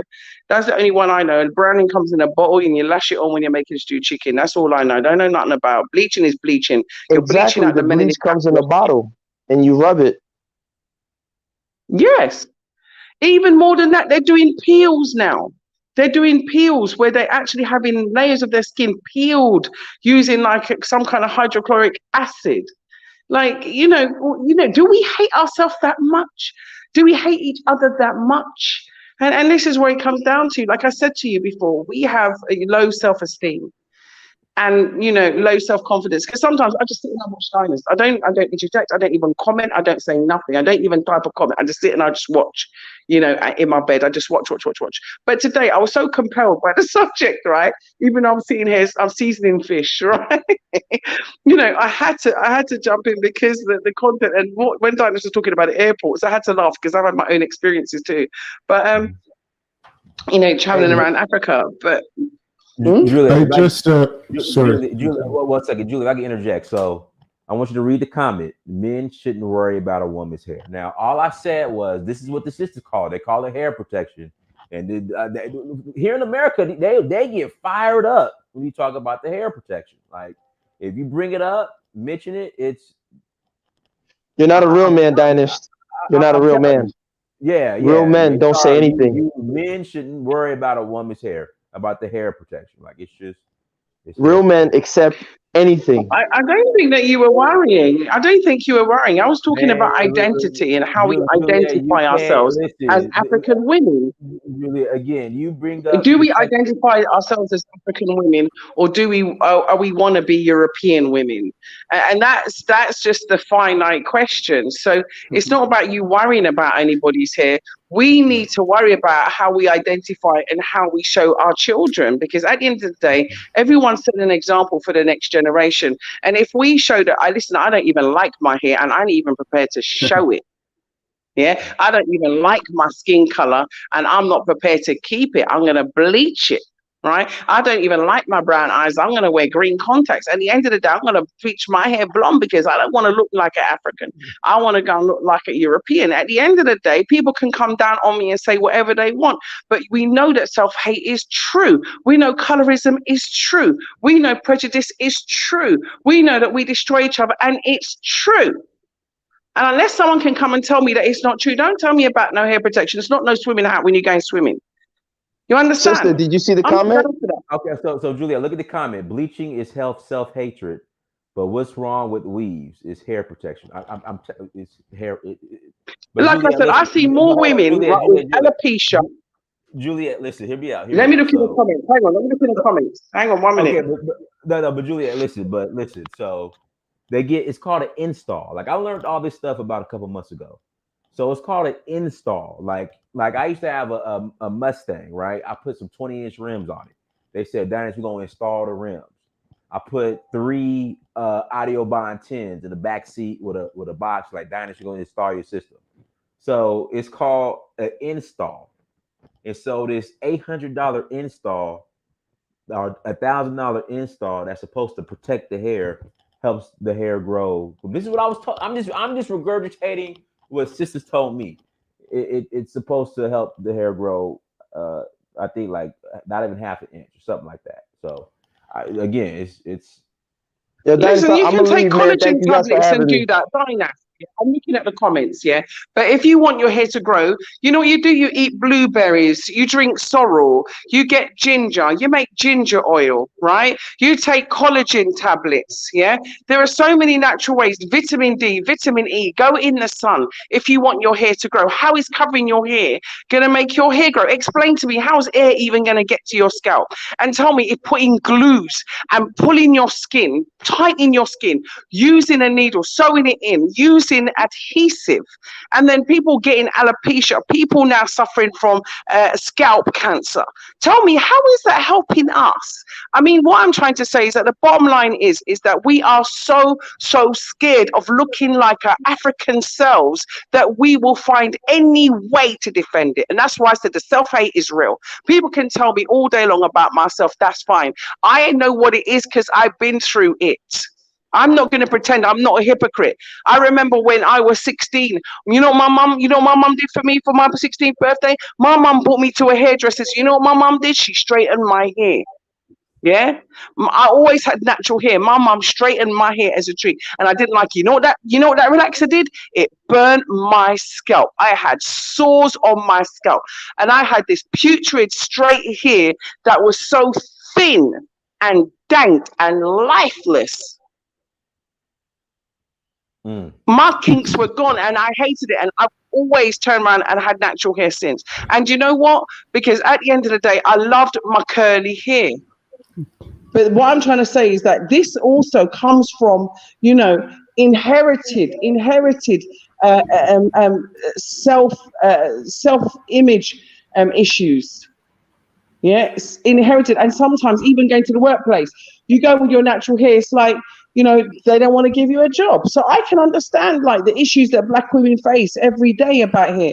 But listen, I saw once a post, right? Someone sent to me, and it was a Black man wearing a wig, and they said, you know, ladies, how would you feel if your man came up with this toupee on? And you know, at the end of the day, I laugh because it's true. You know, this isn't just one-sided, because men are bleaching too. Men are wearing wigs too now. Yeah, we're all getting confused. Listen, you know, men are wearing looking like girls. It's all one big confusion. I just saw, you know, the advert with the Calvin Klein with the woman that was pregnant that they said was a man. He's a woman, you know, because you take some hormones to get some hair, don't mean you're not a woman. She's still got a womb. She's still got, you know, it's all confusion, and that's what I'm saying. It's all confusion. The thing that I wanted to mention though is in regards to this though, it's back a number of years ago, I traveled to Fiji, and I traveled around the main island. And one thing I noticed, which I found fascinating, is the majority of the women there have afros. Very rarely did I see relaxed or weave. So it's interesting what is going on in that Melanesian culture where they don't relax and they don't weave. It's like something hasn't traveled to them to make them think otherwise. I don't know. It was the only time I'd ever been, because I traveled to different towns and villages, and it was a rarity. I can't think of any woman that I saw wearing weaves, or so it's like, what are they doing with themselves where they don't need a weave to protect their hair, and they're happy just having these like small afros? I don't know. I just found it fascinating. They weren't affected. It's the same in Vanuatu. It's the same in West Papua. Yeah, there are many islands in Melanesia. And it's the same because why? They're closer to their culture. That's what it is that we've lost our culture. We've lost our African identity. We're not, you know, go back to the 70s when, you know, we were wearing our afros with pride, Black power. Yeah. What happened to Black power? What happened to loving the skin you're in? What happened to, you know, loving your throat and go? What happened to the hair pick? Yeah, what happened was that our mind got bent against ourselves again and again and again. And once we bring back that self-love, I love my big nose, my big lips, my big hips, and we start to bring that back. I love my Black skin, I love my Black hair, and I love my kinky curls.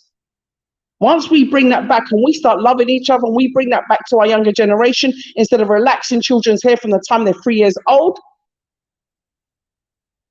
then we can start to really think about our own industries, because the same hair relaxer that we're doing and we're putting in our children's hair is not coming from a Black manufacturer, even though Alice Walker might have been one of the first.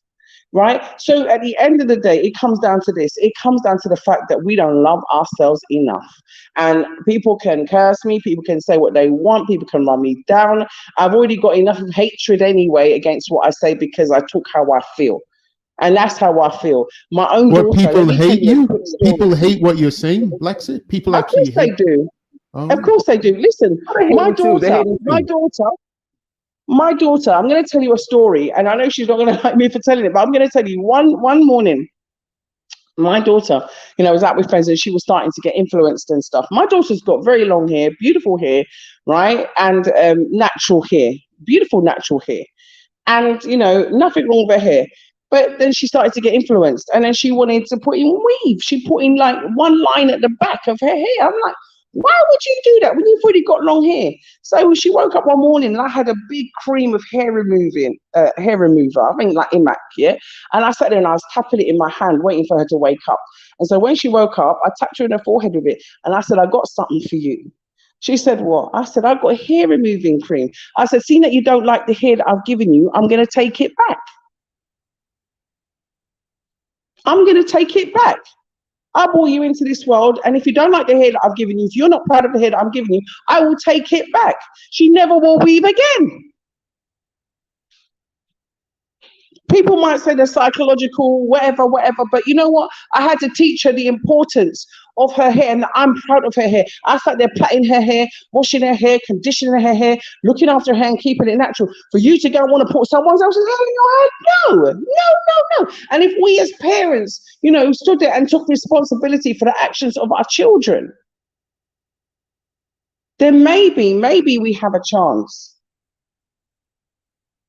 And if men, I'm sorry to say it, bros, but, some of our men as well, we need to appreciate our Black sisters, especially our beautiful, dark, beautiful Black sisters. The African in us is our natural hues.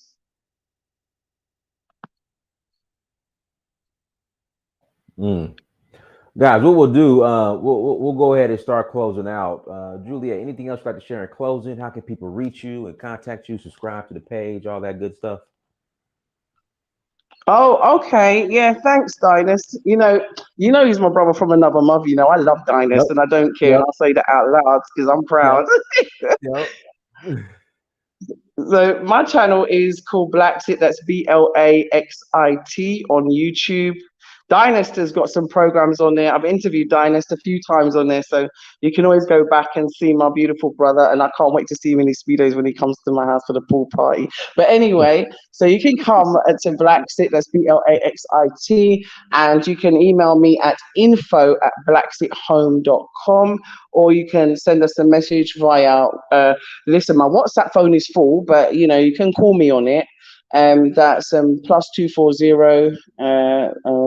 What's the number? +220 240 5273. So that's +220 240 5273. And our email is info@blacksit.com. Thanks for giving me this opportunity, bruv, to share and to come on. Bruv, I know, I really miss you. That's why I had to come on today. Bruv, what's up, bruv?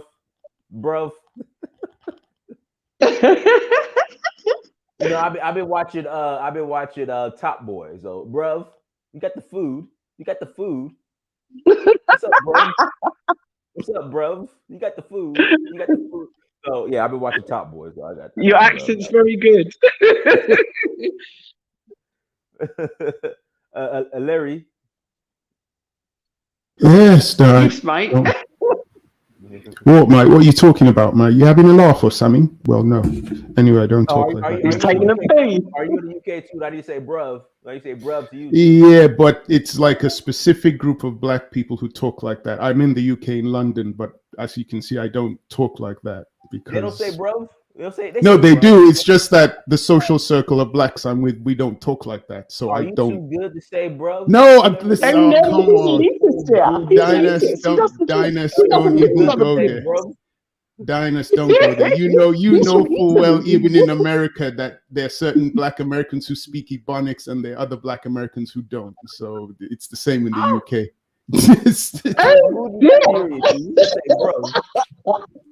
You're one of these, though. So you see what I mean? It's like, listen, oh my goodness. Flipping. Listen, if I was to talk like that, it would be like traditional Cockney. All right, mate, how you doing, mate? Stop taking the piss. That's how I would talk. I'm a different generation, so I talk more like that.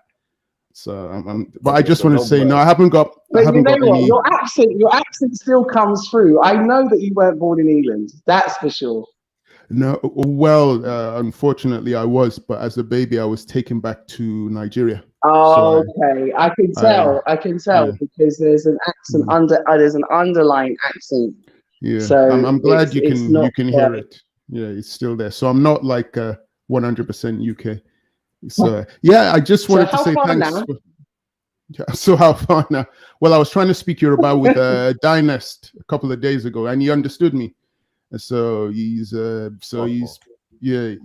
understood a bit of it. I was like, wow, he's picking it up. So I guess you, Blackseat, you'll be picking up whatever African language where you're based in. You'll be speaking it as well fluently, I guess. Wow, Jaguma lingua wolof. What's this? Who's this? Alal says he is posh black. What does that mean? I'm a black person. Leave me alone. I'm just attacking me because I don't go around saying, bruv, you get me. Allow it, man. Come on, give me a break, man.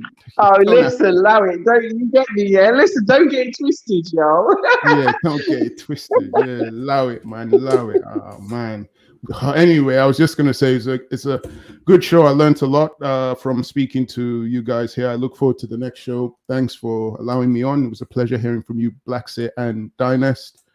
And I'm not a posh black. I just don't speak like that. That's all. Oh, man. Hey, everyone, thank you so much. Thank you so much, Dynast. Thank you. It's been great. Thank you. I miss you. I hope to see you soon. Yeah, I'll be back in Gambia soon. Okay, great. If not, you might see me in Nigeria. I'm coming to Niger. Okay, I'll definitely be in Senegal. Okay. Well, maybe we can meet up. Okay. Yes. Everyone, all right. Take care. Big love to you all. Love to you too. Everyone, thank you so much for joining. Love you too. Like, share, subscribe, family. Until next time, Dynasty Mirror Search for Huru. Peace.